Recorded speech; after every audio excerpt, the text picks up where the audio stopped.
Oke, bismillahirrahmanirrahim. Assalamualaikum warahmatullahi wabarakatuh, teman-teman sekalian. Selamat siang, selamat datang di pembelajaran mata kuliah pendidikan kewarganegaraan untuk teman-teman prodi Penjaskesrek. Oke, teman-teman, hari ini materi pembelajaran kita mengenai Pancasila sebagai sistem filsafat.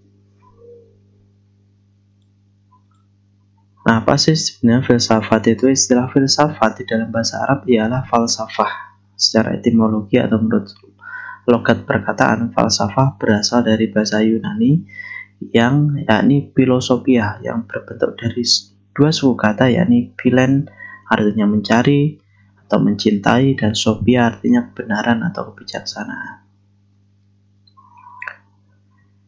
Nah, dalam arti praktis, filsafat ialah alam berpikir atau alam pikiran. Berfilsafat ialah berpikir, tetapi berfilsafat ialah berpikir secara mendalam dengan sungguh-sungguh tentang hakikat segala sesuatu. Nah, kita masuk sebagai Pancasila sebagai sistem filsafat, teman-teman. Paling nggak saya bagi bahasanya menjadi 4 bagian. Yang pertama yakni Pancasila pada awal pertumbuhannya merupakan dasar filsafat negara hasil kesepakatan dan perenungan yang mendalam para tokoh. Sebelum rapat pada panitia persiapan kemerdekaan Indonesia kan Soekarno merenung di sebuah tempat di Ende sana, yang pada akhirnya beliau menemukan konsep mengenai Pancasila yang kemudian diflorkan dalam sidang PPKI. Selanjutnya yang kedua yakni dihayati sebagai falsafat hidup bangsa. Jadi sila-sila dalam Pancasila itu yang ada 5 itu merupakan falsafat hidup bangsa atau dihayati sebagai panduan hidup bangsa, panduan bernegara dan lain sebagainya. Seorang masyarakat Indonesia harus menjalani kelima sila itu, berketuhanan dan lain sebagainya. Yang selanjutnya yakni yang ketiga, Pancasila sebagai filsafat hidup merupakan seperangkat prinsip pengarah yang dijadikan dasar untuk memberikan arah untuk dicapai dalam mengembangkan kehidupan nasional. Kemudian yang keempat, Pancasila sebagai sistem filsafat adalah bersifat koheren, menyeluruh, mendasar, dan bersifat spekulatif. Nah, dari poin yang keempat ini kita akan jelaskan lebih detail. Apa sih yang dimaksud dengan koheren? Koheren yang dimaksud dalam konteks ini adalah hubungan antara bagian-bagian dan pernyataan-pernyataan, antara pasal satu dengan pasal yang lainnya, antara sila yang pertama dengan sila yang kelima itu saling berpengaruh dan saling mempengaruhi.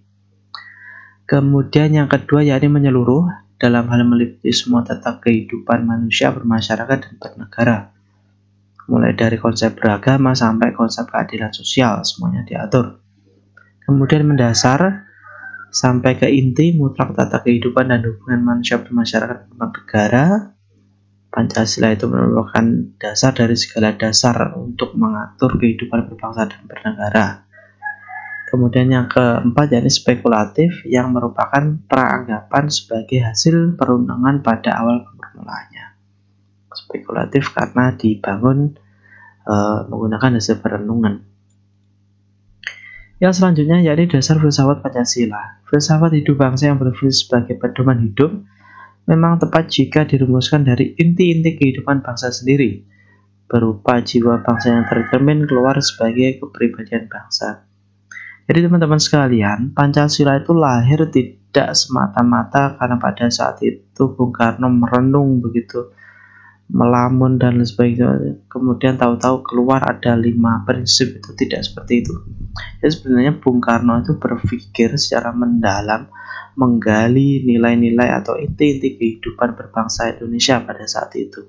Nah, nilai-nilai itu kemudian diangkat dan dimanifestasikan menjadi 5 prinsip yang kita kenal saat ini sebagai Pancasila.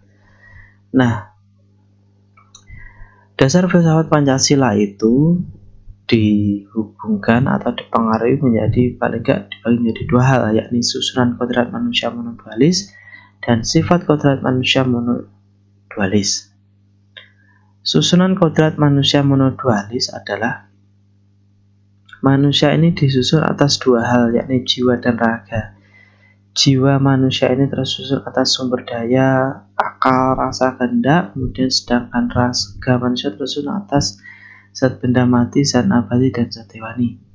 Kemudian sifat kodrat manusia monodualis, manusia hakikatnya adalah bersifat individu dan juga bersifat sosial. Kemudian dua sifat kodrat ini tidak dapat dihilangkan salah satu atau kedua-duanya, karena merupakan satu kesatuan yang tidak dapat terpisah sebagai unsur kodrat manusia. Jadi teman-teman, itulah dasar-dasar atau sistem Pancasila sebagai sistem filsafat, yakni intinya Pancasila itu sebagai guidance, sebagai penunjuk jalan, penunjuk arah untuk mencapai tujuan bangsa kita. Ini menemukan basic atau dasar manusia Indonesia itu dalam berperilaku dan bertindak, baik sebagai masyarakat, sebagai pribadi, maupun sebagai makhluk sosial, sebagai individu, jiwa, dan raga. Begitu. Jadi teman-teman, filsafat itu intinya adalah menemukan sebuah kebenaran, dan Pancasila sebagai sistem filsafat itu paling tidak dibagi menjadi 4 ini. Dihayati sebagai filsafat hidup, pertemuannya merupakan dasar hasil kesepakatan dan perenungan, kemudian merupakan seperangkat prinsip pengarah yang dijadikan dasar, dan yang terakhir memiliki sifat-sifat yang koheren, menyeluruh, mendasar, dan bersifat spekulatif. Saya kira itu saja teman-teman, sistem filsafat. Teman-teman bisa baca sendiri dari berbagai kajian materi mengenai filsafat.